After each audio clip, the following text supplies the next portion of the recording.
You ask Tiger to solve. This deals with linear equations with one unknown. The final result is x equals 122,500 over 11. Let's solve it step by step.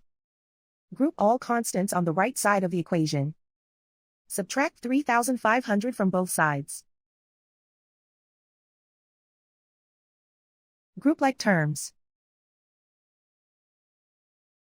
Simplify the arithmetic.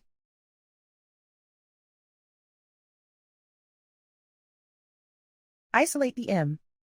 Multiply both sides by inverse fraction 35 over negative 11. Move the negative sign from the denominator to the numerator. Group like terms. Multiply the coefficients. Simplify the arithmetic.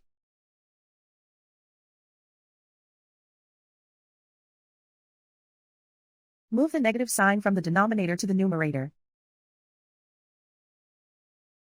Multiply the fractions.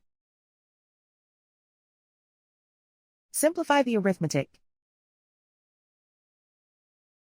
And so the final result is x equals 122,500 over 11.